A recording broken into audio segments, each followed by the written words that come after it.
내가 더 열심히 필리핀 땅에 전도를 안 해서 수많은 사람들이 이렇게 또 죽었구나. 그건 자책이 많이 되고, 또 교인 중에서 누가 갑자기 돌아가셨다 그러면, 내가 좀 더 찾아가서 신방 열심히 하고 전도를 열심히 할 걸, 그런 생각도 많이 들곤 합니다. 필리핀에 있던 어떤 박보연 선교사님이라고 하는 분이 아침에 식사를 하고 있었는데, 집에서 새벽에 식사를 하고 있었는데, 갑자기 그냥 바람이 확 불더니 막 집이 들썩들썩 거리더래요. 그리고 비가 막 쏟아지는데 6살 난 딸이 밥 먹다가, 아니 선교사님이 이렇게 막 무서운데 기도 안 하고 뭐 해? 그랬대요. 그래가지고 식구들이 이러면 안 되겠다 해가지고, 이러다가 우리 다 죽으면 어떡하냐 해가지고 식구들 4명이 손을 잡고 뛰었답니다. 그 비바람을 맞고 막 뛰었는데, 한 200m 앞에 선교사님이 지은 교회가 있는데, 그 지역이 무슨 지역? 타블로반? 무슨 지역이잖아요? 그래서 거기로 막 뛰었답니다. 막 뛰니까 거기가 성전에 한 40여 명이 모여 있더래요, 성전에. 그런데 막 바람이 부는데 다른 집들이, 지붕들이 날아가는데, 보통 성전은 워낙에 튼튼하게 짓잖아요. 튼튼하게 지어서 들썩거리지만 지붕은 안 날아갔대요. 그래가지고 비가 쏟아지는데 그 동네가 이제 물에 잠기기 시작했는데, 또 다른 낮은 집들은 물에 잠겨서 다 죽었는데, 이 성전은 높이 져가지고 2층으로 올라갔대요. 2층으로. 비가 막 차가지고. 그래서 2층으로 올라가서 비가 그치고 바람이 그치고 살았는데, 창문을 열고 보니까 온통 물바다로 변해가지고 시체들이 막 둥둥 떠다니더라는 거예요.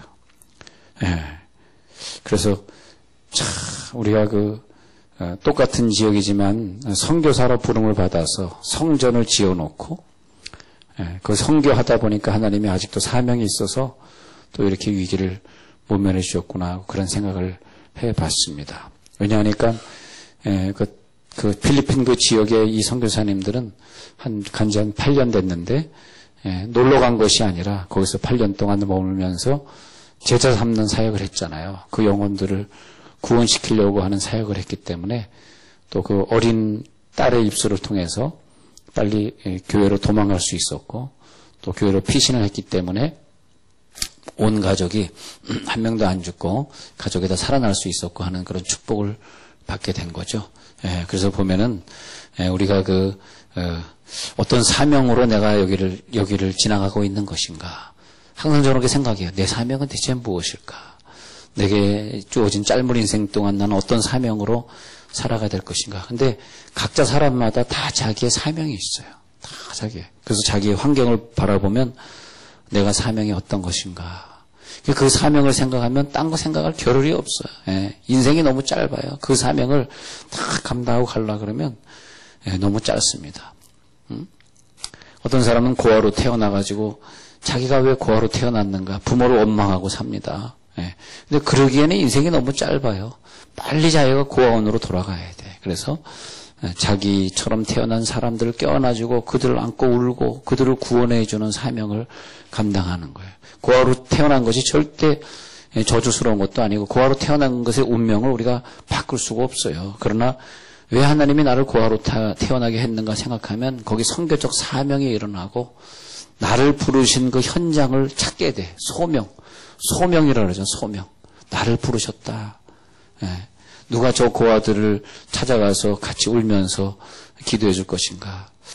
참, 그게 이 하나님은 우리는 이해할 수 없는 것 같아요. 그래서 그럴수록 더 생각하는 게 뭐냐면, 하나님, 우리의 남은 시간이 몇 초가 남았는지 모르지만, 하나님, 남은 인생 우리들의 소명을 발견하게 하시고, 나를 왜 여기에 부르셨는가, 나를 왜 여기에 부르셨는가, 그 족속으로 제자를 삼게 하옵소서. 그래서 오늘 성경에 그 모든 족속으로 제자를 삼아, 그런 족속으로 제자를 삼아. 오늘 성경에 보니까 그래, 한 명이라도 제자를 삼아야지. 오늘 18절에 보니까요, 하늘과 땅의 모든 권세를 내게 주셨으니 그러므로 너희는 가서 모든 민족을 제자로 삼아 아버지와 아들과 성령의 이름으로 세례를 주고 내가 너에게 분부한 모든 것을 가르쳐 지키게 하라. 나에게 그런 사명을 주셨구나. 하나님이 나에게 주신 사명은 제자 삼는 사역이구나. 그런 거 깊이 깨달아 봅니다. 하나님이 나에게 주신 이 사명을 잊지 말고 이걸 감당해야 되겠구나. 그렇게 생각해 봅니다. 그래서 우리 교회에서 보면요. 이 제자 삼는 사역을 하시는 분들이 있어요. 그래서 우리 어른들인데 학생들 제자 사역하는 분도 계시고 또 주일학교 애들을 자기 집에 데려다가 또 제자 사역하는 분도 있고 물론 선생님들이나 목자님들이 제자 사역하시는 분들은 공식적으로 하시는 분들이니까 그것은 당연하고 그거 말고도 공식적인 일을 하지 않는 분들도 그런 제자 사역하시는 분들이 많이 있습니다. 그래서 이렇게 예배 나올 때 학생들을 데리고 옆에 앉아 있는 분들 가끔 보실 거예요. 그런 분들이 걔네들 제자 삼고 있는 아이들입니다. 걔네들이 자기 아들, 딸이 아니고요. 이렇게 주중에 자기 집에서 이렇게 말씀으로 키우는 자기의 영적인 자녀들입니다. 이렇게 보시면 있어요. 있습니다. 근데 그거 참 중요해요. 왜냐하면 우리들의 사명은 애 키우라고 온 사명도 물론 중요하겠지만 그것도 내 제자지만 그러나 내 자녀 말고도 내 제자를 찾는 거예요. 내 제자를 누구를 삼아야 되니까. 왜냐하니까 다 각자가 걸어가는 길이 다르지만 공통적인 사명은 뭐냐? 제자 삼는 거거든.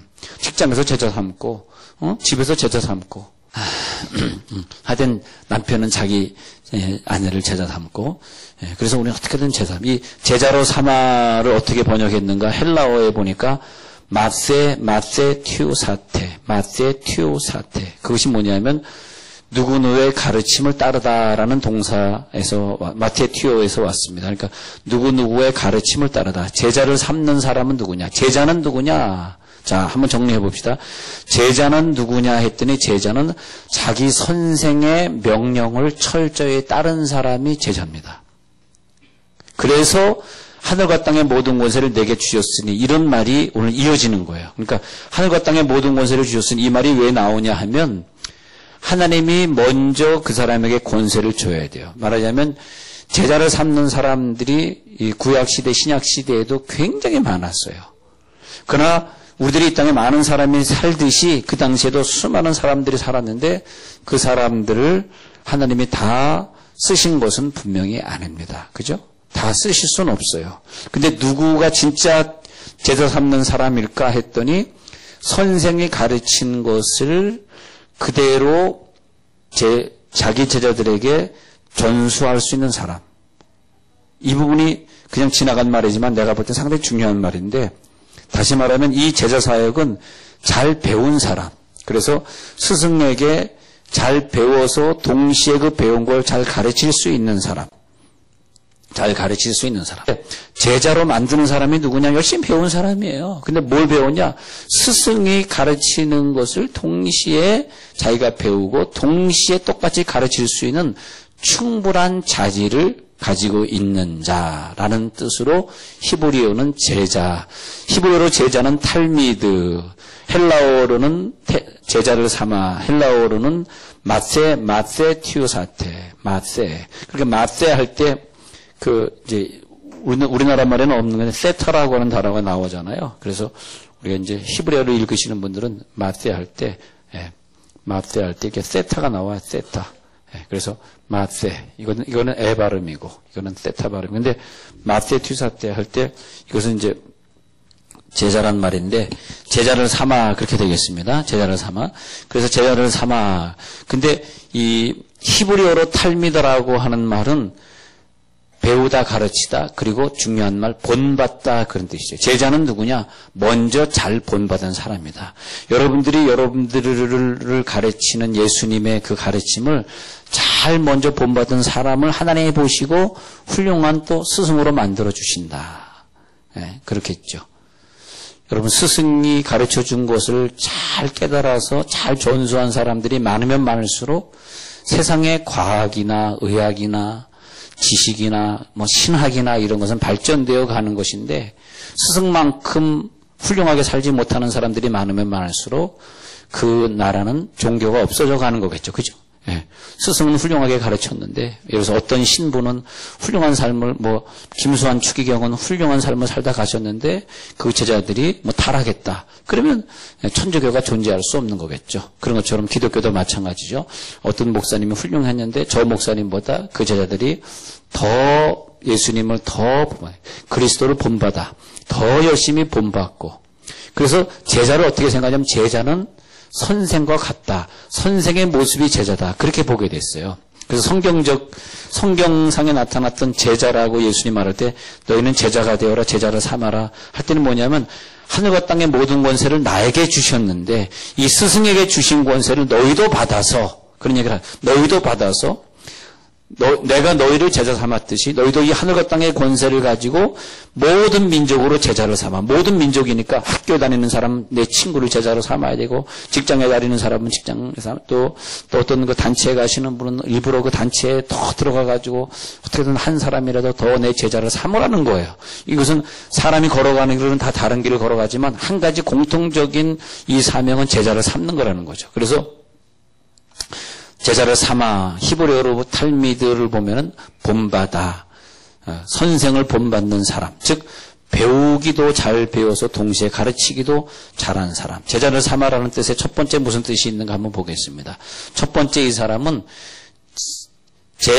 제자를 삼을 수 있는 사람은 선생으로서 충분한 자질을 가지고 있어야 한다.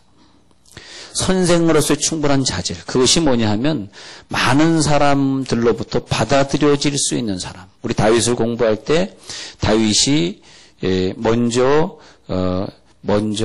유다 사람들의 왕이 된 다음에 그다음에 나중에 전체 왕이 되지 않습니까? 그러니까 어떤 한 민족에게 먼저 인정을 받은 다음에 그다음에 나머지 민족에게 인정을 받는 것이 진정한 왕이 되듯이 먼저 내게 주어진 사람들이 나를 봤을 때 먼저 우리가 중요한 것은 많은 사람들로부터 받아들여질 수 있는 사람. 받아들여질 수 있는 사람. 그래서 예수님이 그랬어요. 너희가 가르치는 자가 되려고 하면은 너희가 선생이 되려고 하면은 먼저 너희들이 배우는 자가 되어라. 그래서 먼저 스승으로서의 능력을 갖출 수 있는 사람. 자, 두 번째는 뭐냐 하면요. 두 번째는 이게 중요해요. 내가 스승이 되는 게 아니에요. 스승은 제자들이 찾아와서 나를 스승 삼아야 돼요. 저는 종종 그런 질문을 많이 듣습니다. 마음대로 제자를 삼을 수 있는 능력을 갖출 수 있는 사람, 그게 두 번째예요. 자, 정리되셨어요? 두 번째는 뭐냐 하면 모든 족속을 제자로 삼아 내가 마음대로 제자를 삼을 수 있어야 돼. 그만큼 스승으로서 본이 된 것을 만방에 보여줄 수 있는 사람. 그것이 모든 족속으로 제자 삼을 수 있는 사람이다. 예. 하나님이 나에게 사명을 준 것 같은데 왜 나는 아무도 불러가지 않는가? 그러면 안 돼요. 그런데 우리들이 이렇게 여기저기서 나를 불러갈 정도가 되기 위해서는 그만한 하나님이 우리를 사랑하셔서 그만한 연단도 주시고 그만한 가르침도 주시고 또 많은 경험을 주시고 그런 걸 볼 수 있어요. 많은 경험들. 그래서 상담학을 가르치는 교수들도 보면은 인기 있는 교수들, 상담학과에서 인기 있는 교수들 보면은 와, 그 상담 강의를 듣다 보면 막 울고 불고 얼마나 눈물 흘리는지, 그 연단이 얼마나 셌는지, 그리고 많은 사람을 또 고쳐보기도 하시고 자기 입장에 있는 사람들을 많이 이해해주고 사랑으로 치유해 주셨던 그 교수님들이 보면은 그 누가 어떤 교수가 강의한다 그러면 꽉꽉 찬단 말이에요. 과거에 연세대학교 김동일 교수가 연세대뿐만이 아니라 뭐 다른 학교들 이렇게 다니면서 강의도 많이 하고, 또 과거에 그 손봉호 교수도 강의, 요즘 다 할아버지 되셔서 살아계십니다만 그런 교수들 보면은 강의를 많이 다니는데 보면 그냥 그분이 나타난다 그러면 강의실에 그냥 꽉꽉 차요. 왜냐하니까 많은 가르침과 경험이 있으니까. 그분들 같은 경우는 서로 우리 교회 와서 특강 좀 해주세요. 우리 교회가 아니라 우리 학교 와서 특강 좀 해주세요. 그런 거 아닙니까? 그래서 보면 선생으로서 충분한 것들이 준비되어진 자, 내가 마음대로 그 장소로 선택해서 갈 수 있는 능력의 사람들. 그 다음에 세 번째는 뭐냐 하면 주제가 무엇인가. 내가 가르칠 서브젝트가 무엇인가. 주제. 내 서브젝트가 뭐냐. 그 주제는 무엇이어야 되냐 하니까 하나님의 나라입니다. 하나님의 나라가 가까웠느니라. 회개하라. 천국이 가까웠느니라. 그래서 이 선생은 해야 될 일이 뭐냐면 그 제자들에게 가가지고 세례를 베풀어주고 분부한 모든 것을 가르쳐줘야 되는데 그 분부한 모든 것, 예수님이 제자들에게 분부했던 것이 뭐냐 하니까 하나님 나라가 가까이 왔다. 이제 너희는 하나님 나라를 준비하라. 우리가 선생으로서 자격이 있는 사람들이 누구냐 하면은 하나님 나라를 전파할 수 있는 사람이면 자격이 있어요. 하나님 나라. 그래서 예수님이 이 땅에 오시면서 하나님 나라가 어떤 것인지 사두개인과 바리새인들은 율법으로 들어가는 하나님 나라를 가르쳤다면 예수님은 그것이 아니라 예수를 믿고 예수의 죽음과 예수님의 부활을 믿고 체험해서 예수님으로 말미암아 내가 곧 길이요 진리요 생명이니 예수를 통해서 천국에 가는 길을 열어줄 수 있는 사람들, 그 사람들이 예수님의 제자 될 자격이 있다. 이것만 알면 돼요. 이거 참 여러분 그 유명한 목사님들, 훌륭하게 쓰임받는 선교사님들 설교를 이렇게 들어보면 그렇게 복잡한 얘기는 없어요. 그런데 제가 늘 생각이 저분은 저 가슴 속에 복음과 선교가 있구나. 선교에 대한 열정이 있고 서울의 하영조 목사님도 늘 설교하실 때 마지막에 꼭 복음을 넣으시고 그 다음에 선교해야 됩니다라는 선교를 넣었더니 하나님이 큰 부흥을 시켜줬잖아요. 하영조 목사님 건 우리가 어려운 신학 어려운 거 그런 생각 안 나잖아요. 늘 선교 열정이 있었던 주의종 그렇게 생각이 나잖아요. 그런 것처럼 예수님이 저희들에게 가르쳐줬던 것은 하나님의 나라, 너희는 어떻게 우리가 천국에 들어가야 될지를 가르쳐줘라. 오직 제자들에게 부탁하기 너희는 예수를 전해라. 그랬더니 그것을 전하기 위해서 이들이 120문도가 마가다락방에 모여서 열심히 기도했어요. 히브리 랍비들은 120문도가 마가다락방에서 모였다가 성전으로 옮겼다고 전승에 의해서 그렇게 가르치고 예루살렘 성전에 그들이 가서 기도할 때 예루살렘 성전에 불이 떨어졌기 때문에 이방 사람들이 거기 모여 있다가 갑자기 그들을 목격하게 되었다.